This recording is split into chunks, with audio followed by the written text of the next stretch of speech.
Hello and welcome to the Sustainable Futures Report for Wednesday the 19th of April. I'm Anthony Day and today we're talking about food.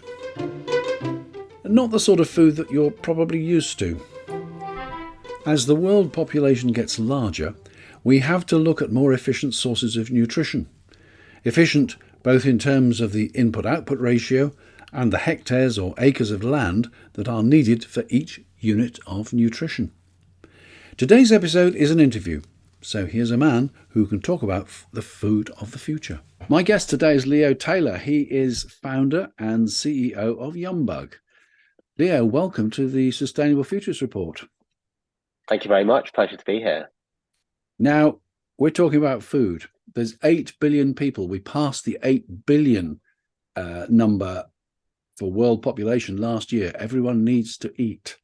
And there are all sorts of different sources of food. And you've come up, or you're trying to promote, quite unusual from a Western point of view, perhaps, an unusual type of food. Tell us more. Yeah, absolutely. So we are a startup called YumBug. We turn insects, so edible insects, crickets, into ingredients that people love to eat and recognize as food. So mince, strips, burgers, that sort of thing. Right. People love to eat. Now, I see that you've launched it in a few restaurants in London. What's the take-up like? Well, luckily for us, it's been pretty good. But I have to say, it totally depends on the kind of restaurant and the clientele of that restaurant. So we have had places that hasn't worked so well. So, places where you have slightly older demographics, a little bit more of a conservative audience, typically doesn't do as well as sort of a young professional, sort of trendy kind of restaurant. So those are the restaurants that we're going after. So places like tapas bars, they get a mixture of demographics there, but pizza places, burger joints, that sort of thing, where you typically get a younger demographic, typically more sort of interested in the environmental problem and sustainability, a little bit more open-minded to try new things. So that's where we've seen a pretty good uptake, to the extent that we've tripled the average food takings of a brewery, Old Street Brewery. We tripled their average food takings, which was mind-blowing for us. We've sold out multiple times in a few of these places, so thankfully it's been going well. So we're not talking about an exclusive insect menued restaurant. We're talking about a traditional restaurant in different types of foods, which are putting your products on the menu. Yeah, that's right. Yeah, but we are, I have to say, changing gears a little bit to looking more at chains. So we have started with independents and now looking at chains to get the stuff out. Right. Okay. And what sort of reactions are you getting? Clearly, you're getting people who are trying the product and must be enjoying it and coming back for more. But I feel there are a lot of people who think, worms, crickets, what? Yep. I don't want to eat that. I mean, what reactions are you getting? Well, you were telling me effectively that it depends on the demographic, doesn't it? It does massively depend on demographic. I have to say there are sort of a contingent of empty nesters, which I think is sort of the formal term, that are interested in this. So it's not exclusively young people. I mean, there are some sort of older people hitting their midlife crises or something, where their kids sort of leave home and they want to cook delicious things at home. But the reactions we get, I mean, vary from oh dear, I'm certainly not putting insects in my mouth, to people thinking they're eating lamb, or beef, or meat. Particularly, I think but I think these tapas places, because it's a very shareable environment, people aren't necessarily ordering the crickets, or aren't aware the crickets have been ordered, so they're eating crickets, and I've asked them, how's the crickets, and they're convinced that they're eating lamb. So in these settings where people are sharing dishes, sometimes you can get people off guard and they think they're eating something that they're actually not. So that from our perspective, from a sort of taste perspective, is a win for us. Well, presumably you're making it quite clear on the menu that they're not eating lamb, so they're yes, yeah, it says crickets. yeah. Exactly, yeah. Yeah. So we're talking about the restaurants. I believe you've got plans actually to sell product to the domestic consumer. Are you Mm. talking about selling ingredients or are you talking about something like ready meals? Well, we are talking about ingredients. So everything that we do is about incorporating insects into everyday meals as an ingredient. That's not to say that at some point we would be looking at ready meals. I think there's a whole host of potential products that insects could go into. Where we're starting is with restaurants, because restaurants are just the best way to introduce people to eating insects. However, the goal ultimately is to take insects mainstream, which for us is making them available wherever you can buy meat, which means being in supermarkets, which means being in ready meals if people want to pick one up for lunch or something. So that's where we're trying to get to. There is a whole set of challenges with retail and challenges with the retail environment. And the main one is really just familiarity and awareness of insects. No one goes into Tesco looking for crickets. No one goes into Tesco craving a cricket sandwich. So this is the challenge that we are trying to overcome with food service, with restaurants, is getting people to try the stuff, getting people talking about it, educating consumers, so that by the time we do hit the supermarkets, they are aware at the very least of why you'd want to be eating insects. Have you got plans to extend your restaurant trials outside London? 100%. So we are chatting currently to a number of major brands. But Wagamama have committed to putting us on, which is quite exciting. Mhm. So it's that starts over summer. Originally in London, so it'll start in London, but potentially a full listing beyond London. We're chatting to Brewdog. So the CEO of Brewdog, James Watt, posted about us yesterday. Brewdog are a chain of bars and breweries. So obviously they make a famous craft beer. Yeah. Um, Yeah. but that would be another sort of beyond London partnership. So they Um, serve food as well. So they would have food they do within their exactly. offering. Okay. Okay. Exactly, and there's a few other chains that I probably can't talk too much No. about, All right. um, but certainly looking to go beyond London, and I think looking at the UK as a whole is where we would like to be in the next year or two. Well, one question we've skated around is why insects? Why eat Mm, something different from what we're used to? Why not eat lamb? Why not eat what we're used to? Fantastic question, and this gets to the heart of why Aaron, my co-founder, and I started this. So insects are one of the most sustainable foods on Earth. It's one of the most sustainable proteins on Earth. Um, that you're looking at about 1,800 times less CO2 than beef per kilogram of protein. So hell of a lot less CO2. Also compared to other traditional livestock. Um, Far less water, feed, and land comparably as well. So insects can be vertically farmed, which means you're using far less, land resource. Um, Crickets themselves don't actually drink water, so they get the water from the fruit and veg that they eat. Um, so all of these things mean that insects are just incredibly sustainable to produce. There's also the aspect of nutrition and health, and this is a really big point for us as well. Crickets are just unbelievably packed with nutrition. So you're looking in a raw cricket about 70% protein. So that's three times the protein of beef.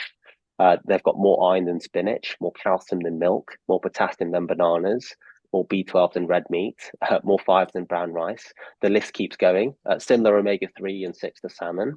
So they're an incredibly nutritious superfood. We don't use that term lightly, um, which you can ultimately rear off food waste. So things that stuff that would have otherwise ended up in landfill, you can recapture that waste and turn it into this delicious food, which I have to say is eaten in most parts of the world. So Mm. 80% of countries, over 80%, according to the UN, of countries eat edible insects, not because they have to, but because insects are delicious. So these, these country people in these countries are actually craving insects as a thing that they would like to eat for dinner. So, and I think what's curious about it, particularly in the Western context, is that we love shellfish, we love prawns, we eat calamari, a whole fish, we love oysters, all of these things. I mean, particularly if you think about shellfish, like prawns, they're really just insects of the sea. And prawns and insects and crickets specifically are related to the extent that if you're allergic to shellfish, you might also be allergic to crickets. Um, because they share common ancestors. So, Mm. that there really is no good reason why, we are okay with eating a prawn, but not a cricket. Right. So are you actually farming your crickets and your insects at this stage, or are you importing? So we are doing neither. We're working with a partner farm in Cambridgeshire, Uh-huh. who farms the crickets for us, and we buy them in as frozen, big bags of frozen crickets, and then we turn them into these patties, mince, and the strips that we then sell on to restaurants. So how do I have to ask this? How do they euthanize them? Do they freeze them? Is that the way that they bring their lives to an end? Ultimately, yes. So they go through a period of hibernation before they are frozen. So they go into a fridge, which cools them down, so similar to what would be the case naturally in winter. So they go into a state of hibernation, and then they're frozen, and the freezing kills them. Yes. Okay, I see. So it's relatively humane. It's better than being bolted in the head a few times, as you might be if you're a cow. Yeah, Yeah, yeah. yeah. How do insects rate with vegans? Is Good question.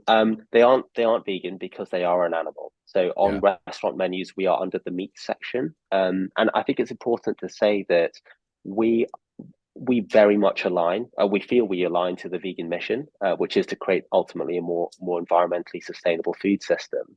So we aren't trying to change veganism or vegetarian. This is very much about helping meat eaters, people who want to eat meat, to eat more sustainable meat. Hmm. So the fact that we are listed under the meat section is great because you've got a meat eater looking for some meat options, and you've got a really, really sustainable meat option on the menu. So this isn't strictly vegan. It isn't veggie, though we find it typically splits veggies. My co-founder is a vegetarian who would eat insects, depending on I think your reasons for being vegetarian. If you care about the environment, if you care about your nutrition, insects would fit quite neatly into that. Well, that's really interesting. So going forward, when am I going to be able to get some of your product?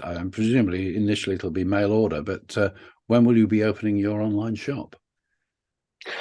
It's a really, really good question. And we've actually retracted a little bit on the online space. So we initially started selling only online, um, but we found that there was a number of issues with it. Uh, right now, the main issue is delivery cost. When you're shipping, raw meat, essentially, there's just insane fulfillment costs, shipping costs, which neither makes it really viable for the consumer because they're having to, pay a £10, £15 delivery fee. Or it doesn't make it viable for us if we're absorbing it in our margins. So all of our focus is on getting it into restaurants, and creating the accessibility and actually credibility around the dish through these restaurants. We're leaning on these great chefs, on the brands that these restaurants bring to it as a way to introduce people to insects, which actually we found is a much, much better introduction rather than hoping that people cook up a good meal at home. So I think the online direct to consumer route will certainly come back in as an option, maybe a year or two down the line. But for the moment, given that we're a small team, we're only three people. We are very much focused on the restaurant route.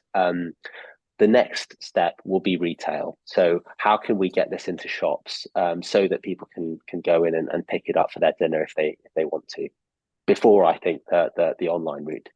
So what sort of shelf life does it have? Does it have to be stored frozen? It can be frozen or chilled.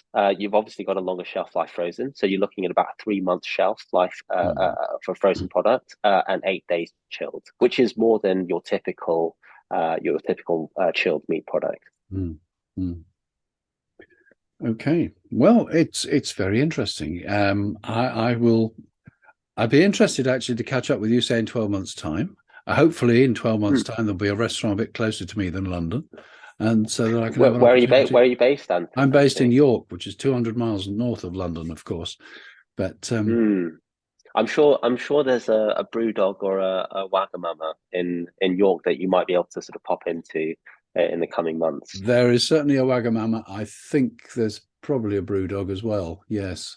Hmm. Okay. Okay. So it'll be nationally available in Brewdog then.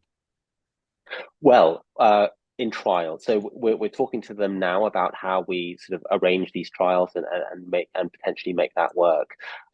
If people did want to cook at home, we're chatting to a few recipe box companies that would deliver the whole recipe, including the insect products with a menu card, a recipe card that shows you how to cook it up. So that would be another option as well. Right. Right. But we're a bit too early to say too much about that Fine. just yet. Fair enough. Mm. Well, Leo, it's been really interesting talking to you. Another dimension on food. So thank you very much for taking the time to talk to the Sustainable Futures Report. No worries. Thank you so much, Anthony, for having us. It was great fun. Leo Taylor, CEO of YumBug.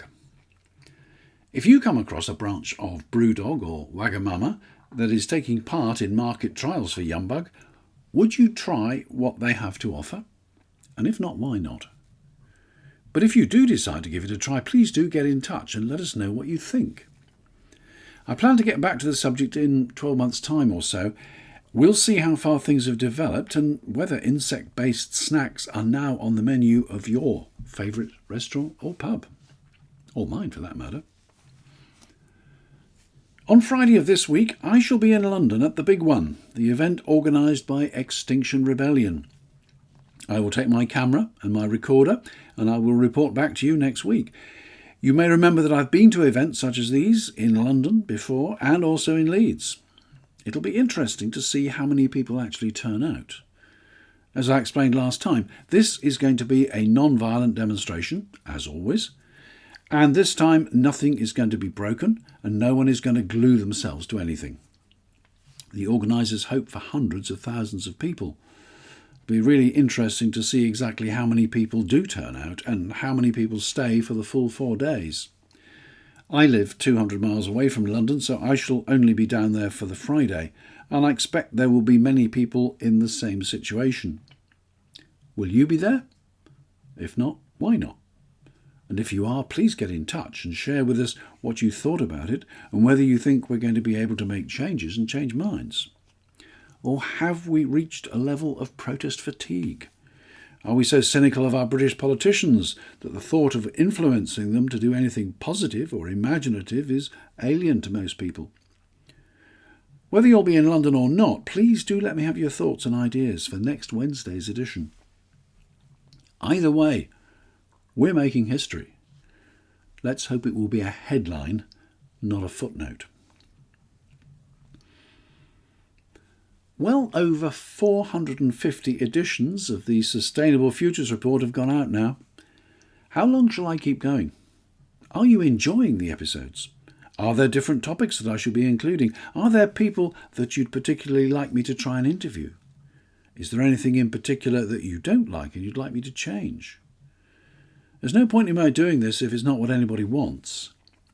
I make a thing of my independence, given that I don't accept sponsorship, advertising or subsidies. But of course, if I take that too far and my opinions are of no interest, then, as I say, there is no point in carrying on. I love feedback, so I look forward to hearing from you with your ideas. I also love patrons, so if you're not a patron, please go to patreon.com/SFR and make a small contribution towards the costs of running what is a non-profit, and that doesn't mean non-loss, operation. Warm thanks to my loyal band of patrons who have been supporting me for many months and in some cases for years.